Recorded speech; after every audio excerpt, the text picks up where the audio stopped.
ಕಾರ್ತಿಕ್, ಅದೇ big boss ಮನೆಗೆ ಹೋಗಿ ಬಂದ ನಂತರ ನಿಮ್ಮ ಲೈಫಲ್ಲಿ ಆಗಿರುವಂತಹ ಚೇಂಜ್ ಮತ್ತು ಚಾಲೆಂಜು ಈಗ ಹೆಂಗಿದೆ? ಮತ್ತು ಸೀಸನ್ 12 ಕೂಡ ಬರ್ತಾ ಇದೆ, ಏನು ನಿರೀಕ್ಷೆಗಳಿದೆ ನಿಮ್ಮ ಅಲ್ಲೇ? ಸೀಸನ್ 12 ಆಬ್ವಿಯಸ್ಲಿ ನಿಮಗೆ ಬಿಗ್ ಬಾಸ್ ಅಂತ ಬಂದಾಗ ಇಡೀ ಕರ್ನಾಟಕದಲ್ಲಿ ಪ್ರತಿಯೊಂದು ಮನೆಯಲ್ಲೂ ಕಾಯ್ತಾ ಇರ್ತಾರೆ. ಯಾಕಂದರೆ biggest reality show and Sudeep ಸರ್ನ ಎವ್ರಿ ವೀಕೆಂಡಲ್ಲಿ ಕಣ್ ತುಂಬ್ಕೊಳ್ಳೋಕ್ಕೆ ಸಿಗೋವಂಥ ಒಂದು ಅವಕಾಶ. ಆ್ಯಂಡ್ ತುಂಬ ಹತ್ತಿರದಲ್ಲೇ ಸಿಗ್ತಾರೆ. ಆಮೇಲೆ ಅವ್ರ ಮಾತುಗಳು ಕೇಳೋದೇ ಒಂದು ಖುಷಿ, ಒಂದು ಯಾಕಂದರೆ ಅಲ್ಲಿನ ಕಂಟೆಸ್ಟೆಂಟ್ಗಳಿಗೆ ಮಾತ್ರ ಅಲ್ಲ, ಅವರಿಗೆ ಜನಗಳಿಗೂ ಅವ್ರ ಮಾತಿನ ಮೂಲಕ ಕಲಿಯುವಂಥದ್ದು ತುಂಬ ಇರುತ್ತೆ. ಜೀವನದಲ್ಲಿ ಪಾಠ ಸಿಗುತ್ತೆ ಅಷ್ಟೊಂದು. ಆ್ಯಂಡ್ ಸೊ ಈ ರೀತಿ ನಾವು ವೆಯ್ಟ್ ಮಾಡ್ತಿರ್ತೀವಿ. ನಾವು ಬಿಗ್ ಬಾಸ್ ಕಂಟೆಸ್ಟೆಂಟ್ಸ್ಗಳಾಗಲಿ, ಪಾಸ್ಟ್ ಕಂಟೆಸ್ಟೆಂಟ್ಸ್ಗಳಾಗಿ, ಈಗ 12 ಅಂದರೆ ತುಂಬ ಸಾಕಷ್ಟು ನಿರೀಕ್ಷೆ ನಮಗೂ ಇದೆ ಆ್ಯಂಡ್ ಜನಗಳಿಗೆ ಇನ್ನೂ ಹೆಚ್ಚಿನ ನಿರೀಕ್ಷೆ ಇದೆ. ಸೊ ಐ ಹೋಪ್ ಈ ಸಲ ಕೂಡ ಸೂಪರ್ ಹಿಟ್ ಆಗುತ್ತೆ. I wish all the best to big boss season 12 and Kichcha Sudeep sir. And ಎಲ್ಲದಕ್ಕಿಂತ ಹೆಚ್ಚಾಗಿ ಅವ್ರ ಮಾತು, ಅವ್ರ ಸ್ಟೈಲು, ಇನ್ನೊಂದು ಅವ್ರ ಡ್ರೆಸ್ಸಿಂಗ್ ಪ್ರತಿ ಸೀಸನಲ್ಲೂ ಡಿಫ್ರೆಂಟ್ ಆಗಿರುತ್ತೆ, ಸಕ್ಕತ್ತಾಗಿರುತ್ತೆ ನೋಡೋಕ್ಕೆ. ಯಾಕೆ ನಾವು ಒಳಗಡೆ ಇದ್ದಾಗಲೂ ಎವ್ರಿ ವೀಕೆಂಡ್ ಕಾಯ್ತಾ ಇದ್ವಿ ನೋಡೋದಕ್ಕೆ.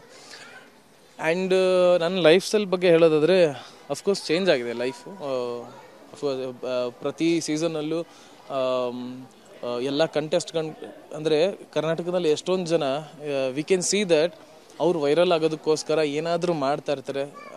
ಕೆಲವೊಬ್ಬರಿಗೆ ಆಸೆ ಇರುತ್ತೆ ಬಿಗ್ ಬಾಸ್ಗೆ ಹೋಗಬೇಕು ಅನ್ನೋ ಕಾರಣಕ್ಕೋಸ್ಕರ ವೈರಲ್ ಆಗಬೇಕು ಅಂತ ಏನಾದರೂ ಪ್ರಯತ್ನ ಮಾಡ್ತಾ ಇರ್ತಾರೆ.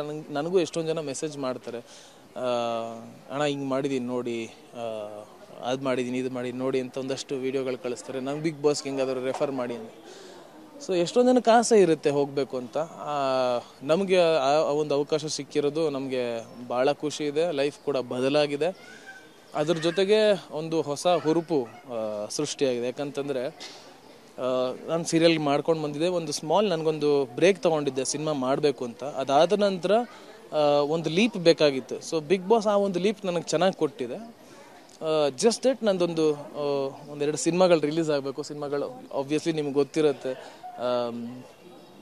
ಜಾಸ್ತಿ ಟೈಮ್ ತೊಗೊಳುತ್ತೆ ಅಂತ. ಬಿಗ್ ಬಾಸ್ ಆಯಿತು, ಈಗ ನಾನು 1.5 ವರ್ಷ ಆಯಿತು ಬಿಗ್ ಬಾಸ್ ಬಂದು. ಅದಾದ ನಂತರ ಒಂದು ಸಿನಿಮಾ ರಿಲೀಸ್ ಮಾಡಬೇಕು ಅಂತ ತುಂಬ ಓಡಾಡ್ತಾ ಇದ್ದೀವಿ. ಆ್ಯಂಡ್ ಎಸ್, ರಾಮರಸ ಸಿನಿಮಾ ಕೆಲಸಗಳು ನಡೀತಿದೆ, ಪೋಸ್ಟ್ ಪ್ರೊಡಕ್ಷನ್ ನಡೀತಿದೆ, ಅದರ VFX ಕೆಲಸ ನಡೀತಿದೆ.